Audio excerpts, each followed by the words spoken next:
Hey guys, welcome back to another episode of the For Humans 4-week mental. Is it a 4-week mental thing? Is that what I've decided on? I can't remember. What have I done here? Hang on, let me have a look. 4-week mental breakdown podcast. So over the next 4 weeks, this is episode 2. I'm going through a couple of different topics that I've learned about myself over the period of, say, my whole life, 27 years, but more recently the experience I've just had with a business called Civitas. Yep, that's it. And so we've already covered ego in the previous episode. This episode is all about insecurity, and we have a couple of other topics later down the track, of course, around opportunity, passion, trust, confidence, which can also then tie into insecurity. But I'm going to give examples about how I build my own confidence up. But and then we've got mindset, depression, anxiety, and just kind of breaking down those topics and giving you breaking down each of those topics and giving you my perspective and my experience with those things. So I had an idea today before I've recorded this that I know I didn't do it with the ego one, but I'm going to give you guys the definition of each topic that I'm going to speak about, and then that can also help me dive in a little bit deeper to kind of give as much value and maybe help me articulate a bit better, so then I've got a driving point. Because sometimes I felt like in the last podcast when I was talking, I was going off in a tangent and I was telling a bit of a story pretty much about the shop, but if I could potentially just dive in a little bit deeper onto certain topics, not just because of the shop the thing that I experienced with Civitas, but just life in general. So starting off, insecurity, uncertainty or anxiety about oneself, lack of confidence. And then, of course, the state of being open to danger or threat, lack of protection. That's just, of course, the dictionary definition on Google there. But I think reading those words and understanding that, it's around lack of confidence and the fear and anxiety of not being protected. Look, we could go right back to, when we had to survive and get our own food, and we didn't have governments and police and people to protect us, and those systems and infrastructure set up. Of course, that kind of fear and anxiety was more prevalent. Of course, they didn't have a word for it. I'm sure they were like, I've got anxiety today. It's like, no, they were probably just like, and also forgive the dog. He barks sometimes, but it's so insecurity, they probably had fear and anxiety around where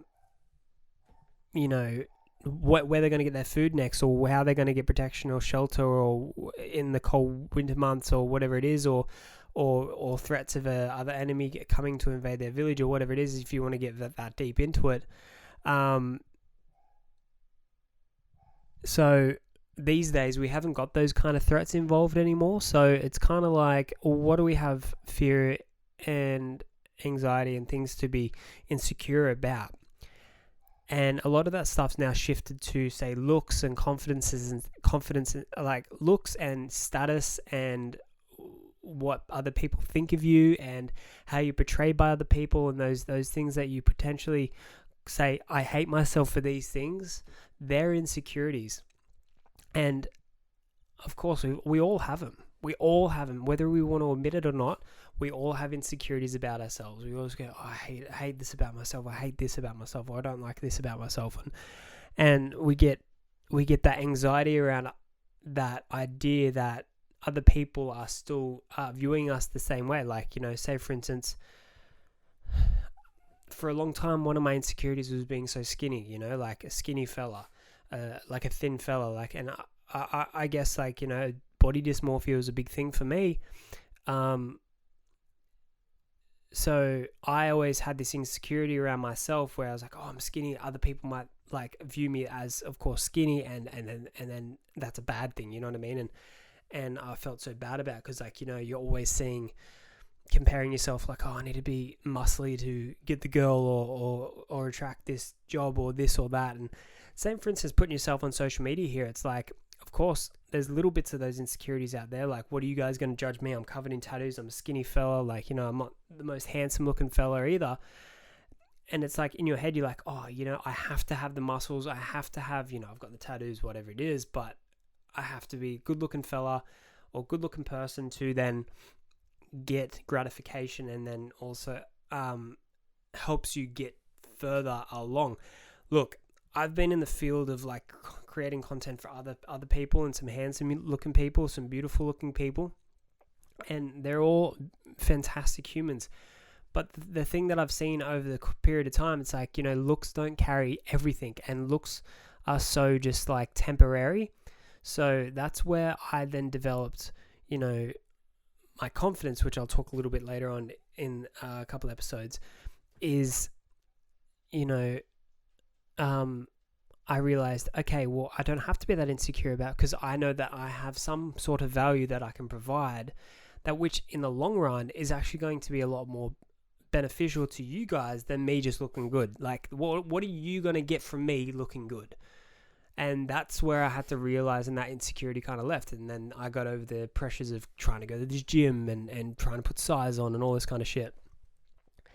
It's the same with my wife, trying to impress her, and she's happy with who I am. And that's, I'm happy with who she is. And I think, of course, if you want to look good, or I'm not going to say, if you want to work out to feel better about yourself, fuck yeah, go for that. But I think if it's underlining in the way of like, I need to go to the gym and just have this strict regimen of what to like have the perception that, oh, I'm this fit looking person, people are going to appreciate me a lot more. I think that's a load of bullshit. Yeah, that's where a lot of insecurities can fall into that trap, because we're always in that comparison mode of like, whatever. So I think that's where the shift from, the insecurity around, or the anxiety or the insecurity around, like, from not even a couple of hundred years ago, where people had to literally survive on their own from threats and had to provide for their families, where like now it's insecurities has gone to like, such. Look, at the end of the day, we don't know what that life was like. So what's for us to say that what we're going through isn't as bad as what they were going through? Because at the end of the day, your mind cannot determine the reality from non-reality. So like, meaning that I'm not saying that everything's made up, but our mind, physical, like our mental state, cannot determine the difference between the physical state. So I can think, sometimes, like, I'll give you guys an example, is when you're cold and you try and think of being warm, your body slightly changes, but it's still cold as fuck. Do you know what I mean? So it's I can't think of any examples off the top of my head, but like, it's like anything, or it's like anything that you think of around, it's where anxiety can come into play. Reality isn't what you perceive it to be all the time. Reality is just what it is, and your perception is how you view the reality. So two people could look at one thing completely different depending on their circumstances and their realities, their circumstances and their situations in life. Hence where insecurities can come in. Get two skinny fellas together, one doesn't get that insecure about being skinny, the other one does. They're going to view the world so much different. So that also goes into playing not just in body image, but also like status and completing goals and achieving goals. That's where, of course, the confidence. This is like the insecure. What I'm trying to view it is like insecurity itself. It is the opposite to what confidence is, because once you have confidence, you have no insecurity. Or that's what I'm like, in basic terms. Like, I'm sure it goes a little bit deeper than that, but it's so true. It's like, if you have confidence, why would you be insecure about how you look or how you do things, because like when you have insecurity, you have no confidence. You have no ability to have self-worth onto you. You're always worried about what other people are thinking or what you're about to do. So I over the period of time, I developed up my confidence with said business. And once we kind of finished it and exited it all, a big hit of insecurity came over me, because I thought, fuck, what are people going to think? I thought I was perceived, and I'm sure other people perceived me as this like entrepreneur and businessman, but in reality, I wasn't that person. So I was trying to play a character that I wasn't, like who I wasn't. So meaning that when I was stripped away from what I thought that I was and who I was playing, I was not confident, so I became insecure about myself. Hence why it's taken me, and it's still taking me right now. This is the rebuilding stage. It's taken me that time to build my confidence up, so then I don't have any insecurities about myself. I was fearful of people judging me, because they were like, oh, well, Nick's put all this effort in, now he's giving it all up and all this kind of shit. Or, oh, like, look, the thing is, like, 9 times out of 10, people aren't even thinking that. I'm sure there's people that are like, yeah, fuck, like, what, like, guys sucks or whatever it is, but people just don't give a shit. Like, if you stop and think, it's like, are you thinking about Steven down the road there doing fucking something? Like, you're not even thinking about him. You're not even thinking about your mother or your partner or this or that, or even your children, 8 out of 10 times throughout the day. So why would then I care about what other people think when they're not even thinking that? So that's what I'm getting back to, when the mind itself cannot distinguish between reality and non-reality. So you're making your mind tends to make that up to keep you safe from doing unsafe things. Hence why building that confidence up to get back in there and create content for this and that, and it's something to something that I'm proud of, and something that I believe that is one of my core assets to me. Hence, I don't want to get too much into the confidence building thing here. We're talking about insecurity, but I think once you just kind of just keep going along with it, you get used to that. You know what I mean? Like, say, for instance, what can I say? You know, when you do something for the first time, right, it's a bit of a teething process. So, but over a period of time, say a month or a week or a year or whatever it is, it gets a lot easier. It's like driving a car, for instance. You start driving a car, you're fucking panicked, you're freaked out, you're like, holy shit, what am I going to do? And then over 6 months, you're like, fuck, it's pretty easy. And then like literally 10 years on, I'm just like, fucking whatever. It's second nature. That's what it's like for me now to rebuild my confidence to then get rid of my insecurities. I think a lot of our insecurities come from comparison with other people online, and the pressures that we put on ourselves, and the society infrastructure that's been created. I think that over the next period of our existence, to be honest, like, I'm not an expert. This is just, as I said, this is all just from my perspective, but I think over the next period of existence, I think that it could potentially get worse, but then I think it will recorrect itself, and we will get insecure about something else, and it won't be about looks, it won't be about status, it'll be something, I don't know, something to do with, I don't know, but I don't think it's going to be just about, oh, this is how I look at this, because right now what I've been noticing is in the world is like, you know, fat shaming, or like you can't tease people for being gay or anything like that, or you can't, not to say that I'm going to do any of that, I don't want to do any of that, like I support everyone and everything, but as an observer, I think that will shift. Like, you know, it's not going to matter if you like, I don't know, if you like to marry a tree or something like that. Do you know what I mean? Like, it's not going to matter if you want to change your sex 700 times until you're because at the end of the day right now, I think what a lot of people are deploying, and it's breaking through ever so slightly, but it's getting there, is deploying happiness and deploying, are you fucking happy with what you're doing? And that's why I think this brand for humans, for me, I put this shirt on today, I put the socks on today, and I was like, you know what, I'm going to embody this brand and start to embody this brand because it makes me internally happy. What I'm doing in life always aligns to what I want to do that makes me happy. Quite recently, because I've experienced what it's like to not do something that makes me happy. So that's what I think that we should all strive for. Like, I haven't got a mindset of like, you know, I need to have X amount of cars or this kind of car or this kind of body, this kind of amount of money or this whatever it is, because that's not aligned with my happiness. Look, having those things, it's a novelty and it's fun. It is fun, but it doesn't last forever. And that's one big thing that I've learned is those things do not last forever.